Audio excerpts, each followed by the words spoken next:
올해 우리 교회 표어가 평안하여 든든히 서가는 교회입니다. 사도행전 9장 31절 말씀을 기반으로 해서 근거로 해서 이 말씀 가운데 평안하여 든든히 서가는 교회라는 표어로 올 한 해를 지나게 되겠습니다.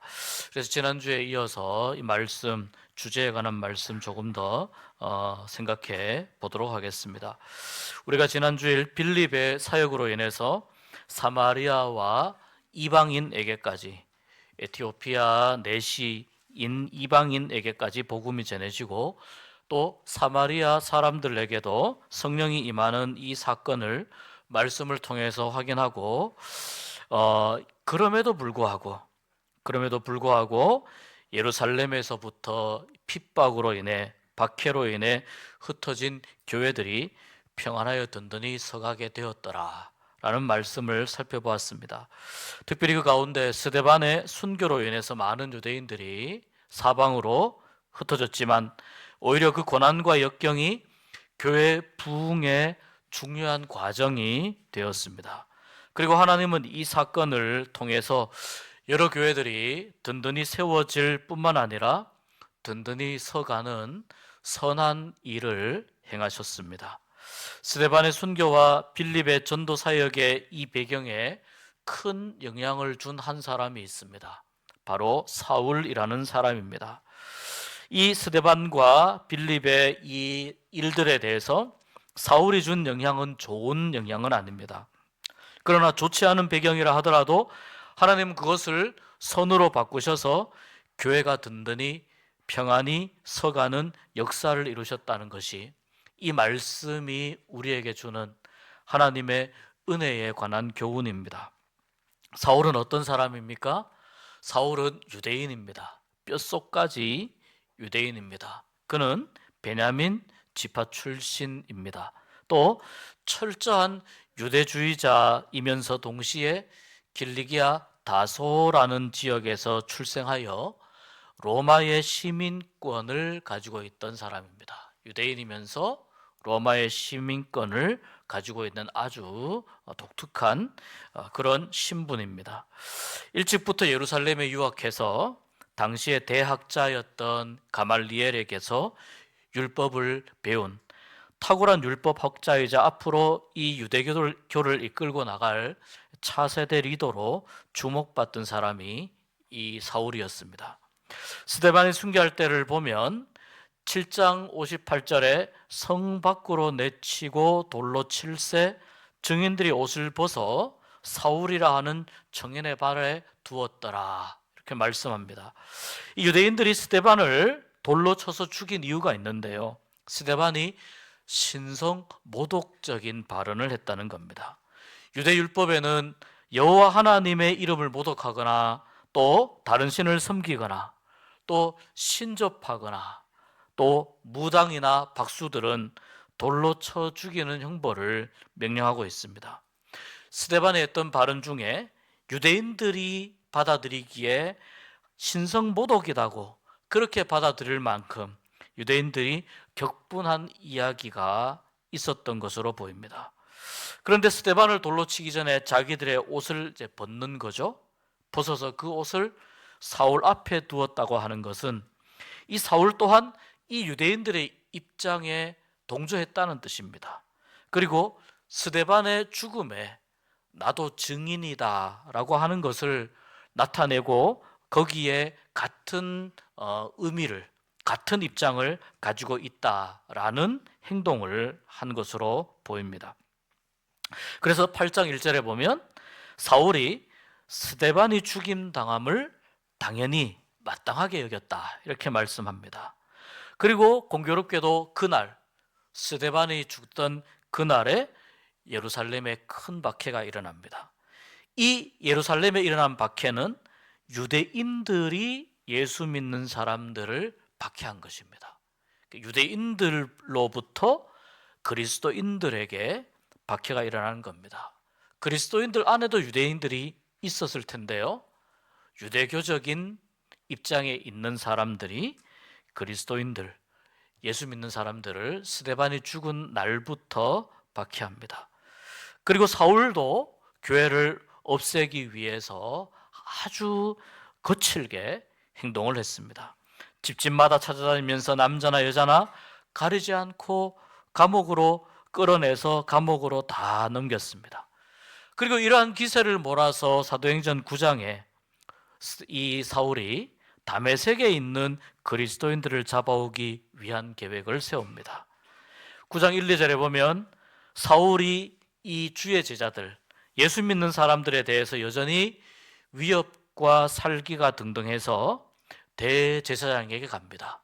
그리고 다메섹의 여러 회당에 가져갈 공문을 요청합니다. 이 공문은 예수 믿는 도를 따르는 사람들은 남녀를 막론하고 잡아오게 한다는, 결박해서 예루살렘으로 끌고 오게 한다고 하는 바로 그 공문입니다. 이 사울이 주의 제자들에 대해서 살기가 등등했다라고 하는 이 말은요, 사울이 살해할 마음이 있었다, 이렇게 볼 수 있습니다. 매우 격분한 마음으로 주의 제자들을 대하는 것입니다. 예수 믿는 사람들을 대하는 것입니다. 그러니까 사울의 마음이 아주 극단적으로 그리스도인들에 대해서 이 적개심이 지금 불타오르고 있는 그런 상황입니다. 사울이 다메섹까지 가려고 하는데요, 이 다메섹은 예루살렘에서 꽤 먼 곳에 있는 도시입니다. 예루살렘에서 북서쪽으로요 200km 정도 떨어져 있는 아주 먼 도시입니다. 그 당시에 수리아의 수도이고 오늘날에는 시리아라고 하는 나라의 도시입니다. 그리고 다메섹, 지금은 다마스커스라고 불리죠. 이 다메섹이 당시에 그 초대교회가 왕성하던 당시에 그 지역에서 굉장히 큰 도시였습니다. 그리고 유대인들이 이 도시에 또 많이 살고 있었습니다. 한 유대인들 4만 명, 5만 명 정도가 이 다메섹에 거주했다고 하고, 유대인들이 건축했던, 만들었던 회당은 30개 정도가 있었다고 합니다. 이 회당은 물론 유대인의 율법을 가르치고 유대인의 법도를 가르치고 또 유대인들이 함께 모여서 교제하는 그런 중요한 커뮤니티의 중심이었습니다. 그런데 이 유대인들 중에 복음을 듣고 그리스도인이 많이 되었다, 다메섹에 사는 유대인들 중에 복음을 듣고 그리스도인들이 많이 되었다는 소문을 들었던 것입니다. 상업이 매우 발달한 다메섹이었고, 그래서 많은 사람들이 오고 가는 도시이기 때문에요, 사울의 입장에서는 이 다메섹의 유대인들이 예수를 많이 믿게 되면 오고 가는 많은 사람들에게 전도를 해서 이 다메섹에서 많은 지역으로 예수 믿는 그 도가, 여기까지는 사울이 예수 믿는 이단의 사상이라고 본 거예요. 이 도가 거기에서 퍼져나갈 수 있기 때문에 이것을 막아야 한다고 생각했습니다. 이것을 미연에 막아서 더 이상 예수 믿는 도가 퍼지지 않도록 해야 되겠다. 그래서 급하게 다메섹으로 가고자 한 것입니다. 여러분, 하나님은 가장 위급할 때 하나님의 방법으로 일하시는 줄 믿습니다. 다메섹으로 위풍당당하게 길을 떠났던 이 사울 일행이 다메섹에 도착하기 직전에 길 위에서 하나님을 만나게 됩니다. 예수님을 만나게 됩니다. 바로 다메섹에 큰 핍박이 일어나기 그 직전에 하나님께서 막아주신 것입니다. 하늘에서 강렬한 빛이 비치고 다메섹에 도착하기 직전 그 길에서 하늘에서 강렬한 빛을 보고 사울은 아마도 이 빛에 놀라서 순간적으로 땅에 고꾸라졌을 것입니다. 이 빛은 바로 하나님의 영광의 빛이기 때문에 사람이 감당할 수 없는 빛입니다. 사울에게 음성이 들립니다. 사울아, 사울아, 내가 어찌하여 나를 박해하느냐? 어찌하여 나를 핍박하느냐? 사울이 대답합니다. 주여 누구이십니까? 주여 누구이십니까? 나는 내가 박해하는 예수니라 대답합니다.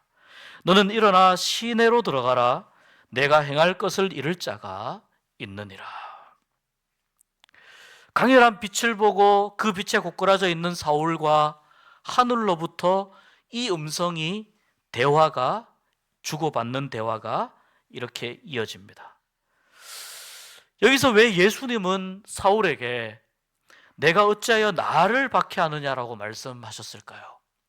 사울은 예수 믿는 사람들을 잡으러 가는데 왜 예수님은 나를 박해하느냐라고 말씀하셨을까요? 바로 예수님은 예수 믿는 사람들과 자기 자신을 동일시하고 계셨기 때문입니다. 그러니까 예수님은 예수님 당신과 주님과 교회를 동일시하신 겁니다. 나중에 사울이 이제 주님의 제자가 되어 사도가 되어 신약 성경에 많은 편지를 쓸 때 주님이 교회의 머리이시고 교회는 주님의 몸이라고 하는 이 사울의 교회관, 사울의 이 교회에 관한 이 신학은 바로 이 말씀을 기초로 한다고 볼 수도 있습니다. 사울은 이때 직감적으로 깨닫습니다. 교회를 핍박한다는 것은 주님을 핍박하는 것이구나. 주님의 음성을 듣고 직감적으로 깨닫습니다. 아, 주님이 교회를, 내가 핍박하러 가는 교회를 주님이 이렇게 아끼고 사랑하시는구나. 이것을 깨닫습니다. 그래서 사울은 땅에 엎드러져서 주여 누구이십니까? 라고 주님이라고 호칭합니다. 오랫동안 사울은 유대교와 율법을 공부해 왔습니다. 하나님에 대해 누구보다 잘 아는 뛰어난 학자였습니다. 그러나 사울의 그 명석한 머리로도 풀지 못하는 과제가 바로 메시아에 관한 말씀이었습니다. 사울도 역시 메시아는 십자가에 못 박혀 죽는 그런 연약한 존재가 아니라 이스라엘 모든 백성들을 모아서 로마에 대항하여 새로운 나라를 건설해가는 뛰어나고 탁월한 리더여야 된다고 생각했습니다. 그래서 사람이 핍박받고 고난당하고 죽어서 사흘 만에 부활한다고 하는 이 복음의 소식을 사울이 들어도 그것을 깨닫지 못하고 마음속으로 거부하고 있었습니다. 뿐만 아니라 이렇게 연약하게, 이렇게 나약한 모습으로 돌아가신 예수가 하나님의 아들이다라고 주장하는 이 그리스도인들이 오히려 전능하신 하나님을 모독하는 신성모독의 죄를 짓는다고 본 것입니다. 하나님은 전능하신데 예수님은 가장 무기력하게 돌아가셨다는 것이 맞지 않는다는 거예요. 그래서 이 예수님이 하나님의 아들이라고 주장하는 그리스도인들이 오히려 하나님을 모독하는 신성모독의 죄를 짓는 것이기 때문에 이들의 사상은 이단 사상이고, 그래서 교회와 예수의 도를 믿는 사람들이 사라져야 한다는 것이 그의 논리였습니다. 그러나 이러한 논리를 가진 사울의 마음 가운데에도 참된 평안은 없었습니다. 율법을 깊이 공부하고 최고의 선생님에게서 배웠지만 사울은 구약의 사상에 머물러 있었기 때문입니다. 그런데 이 다메섹에 지금 가까이 왔을 때 하늘에 비친 그 빛을 보고 땅에 엎드리게 되고, 이것은 자신이 공부하고 알고 있었던 그 하나님의 영광의 빛이라는 것을 깨닫습니다. 그리고 그 순간 그의 마음속에 지금까지 알지 못했던 새로운 생각, 바로 새로운 신앙이 들어옵니다. 그래서 그 빛의 주인이신 분에게 주여라고 부르는 것입니다. 그분은, 사울이 주여라고 부른 그분은 바로 내가 핍박하는 예수다라고 말씀하십니다. 사울의 마음속에 한 차례 폭풍우가 휩쓸고 지나갑니다.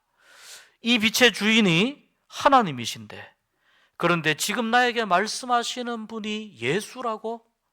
그렇게 나약하게, 연약하게 돌아가신 그 예수라고? 그렇다면 예수님은 하나님의 아들이 맞는 겁니다. 이 빛의 주인이 예수님 자신이라고 말씀하시잖아요. 그러면 예수님이 하나님의 아들이 되어야 되는 겁니다. 그렇다면 지금까지 내가 믿고 있었던 예수님이 하나님을 모독했다는 이 사실이, 예수님이 하나님의 아들이라고 하는 이 주장이 하나님을 모독했다고 하는 이 사실이 잘못되었고, 그리스도인들이 고백하는 그 예수님이 정말 하나님의 아들이시라는 것이 맞는 것이겠구나, 이런 생각과 믿음이 그 짧은 순간 들게 됩니다. 사울에게 다메섹으로 들어가서 한 사람을 기다리라고 말씀합니다. 사울은 너무 강력한 빛 때문에 시력을 상실했습니다. 앞을 볼 수 없어서 다른 사람의 부축을 받아 다메섹의 어느 집으로 들어갑니다. 불과 며칠 전까지만 해도 예루살렘 교회뿐 아니라 다메섹의 교회까지도 모두 잡아서 감옥에 가두어야 한다고 기세등등하고, 자기의 신념이 확고하여 한치의 흐트러짐도 없이 교회를 핍박하는 일이 옳다고 생각했던 사울이 지금은 다메섹의 어느 알 수 없는 집에 앞을 보지 못한 채로 갇혀 있는 것입니다. 사울에게 있어서는 너무나도 처량하고 절박하고 상심되고, 어쩌면 내가 영원히 이렇게 앞을 보지 못하는 상태로 나의 인생이 여기서 끝이 나는가 하는 절망감마저 드는 상황입니다.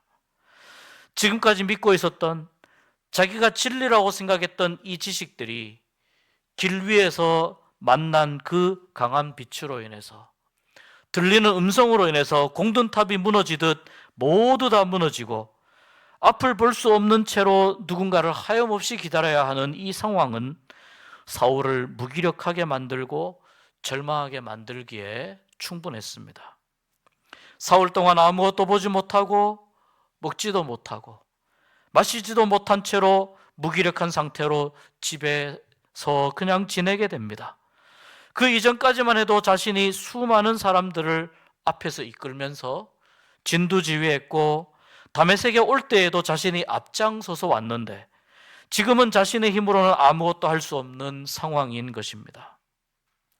하나님은 이러한 사울을 새로운 하나님의 일꾼으로 부르시기 위해서, 새로운 피조물로 빚어주시기 위해서 아나니아라고 하는 형제를 예비하셨습니다.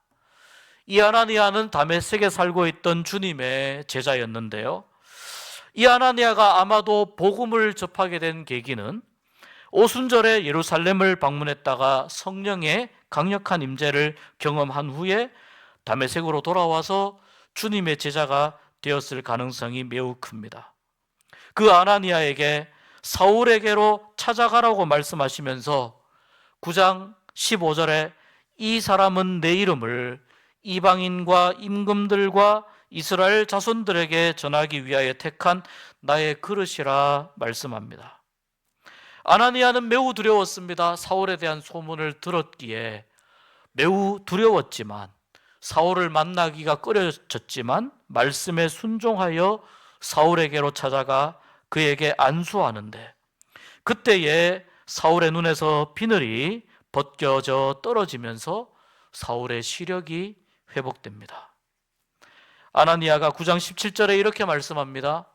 형제 사울아, 주 곧 내가 오는 길에서 나타나셨던 예수께서 나를 보내어 너로 다시 보게 하시고 성령으로 충만케 하신다, 이렇게 말씀합니다. 성령으로 충만케 하신다, 이 말씀이 굉장히 중요합니다. 사울이 안수기도를 받고 일어나 세례를 받고 음식을 먹으며 기력이 회복됩니다. 눈에서 떨어진 이 비늘은 물고기 비늘과 비슷하지만 이 비늘은 바로 사울이 예수님에 대해서 잘못 알고 있었던 것, 보지 못했던 것, 모르고 있었던 잘못된 신념에 사로잡혀 있던 사울의 잘못된 지식이었습니다. 하나님의 진리의 말씀을 바로 보지 못했던 것을 의미합니다. 이 비늘이 있는 동안에 사울은 주님을 제대로 볼 수 없었습니다. 또한 그의 마음은 평안하지 못했는데 이 비늘이 벗겨짐으로 인해 사울은 주님을 바로 보게 되고 주님을 만나고 알게 되고 아나니아의 이야기처럼 성령 충만함을 입게 되어 비로소 사울의 마음 가운데 평안이 찾아옵니다. 그리고 주님의 교회를 위해서 신실하게 복음을 전파하고 사명을 감당하는 초대교회의 가장 위대한 사도 중에 한 사람이 됩니다. 여러분, 모든 사람에게는 비늘이 있습니다. 우리에게도 역시 비늘이 있습니다. 이 비늘은 주님을 바로 보지 못하게 하고 바로 알지 못하게 하고 때로는 우리의 마음을 평안하게 만들지 않게 하고 갈등하고 풍랑으로 가득 채우는 비늘입니다. 성령께서 우리에게 찾아오셔서 때로는 위로하고 마음을 만지셔도 이 비늘이 눈에서 벗겨지지 않으면 성령님이 주시는 은혜를 진정으로 누릴 수 없게 됩니다. 사도행전 9장에서 말씀했던 사울의 성령 충만은 바로 사울이 성령 충만함을 받게 될 때에 성령의 위로를 받았다는 의미입니다. 성령의 위로를 받고 성령의 위로를 통해서 개인이 하나님이 주시는 평안을 누리고 또한 교회가 평안하고 든든히 세워지는 그 바탕이 됩니다. 이 바탕에 뭐가 있느냐? 성령 충만함이 있는 것입니다.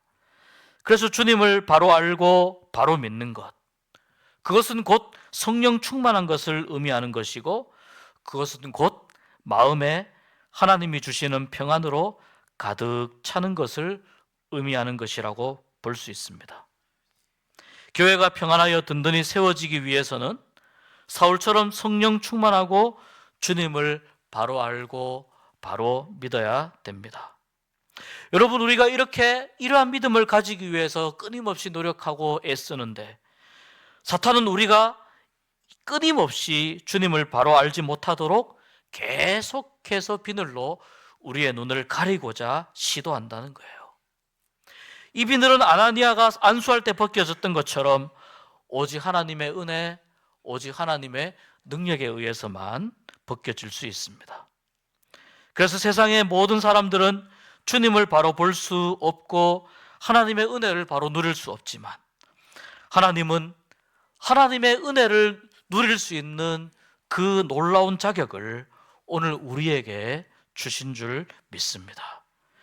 우리의 영적인 눈을 가리는 그 비늘이 벗겨지고 우리가 성령 충만하고 하나님의 풍성한 은혜로 가득 채워지고 진리를 밝히 볼 수 있는 믿음으로 그리하여 성령님의 역사하심을 통해서 교회는 평안하여 든든히 서가는 교회가 되는 것입니다.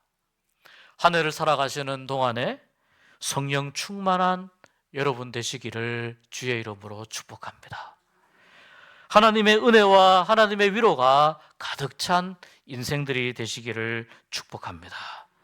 또한 주님을 바로 알고 주님을 바로 믿는 것이 우리 교회의 토대가 되어 우리 교회가 성령의 위로로 말미암아 평안하여 든든히 서가는 교회가 될 수 있기를 주님의 이름으로 축복합니다.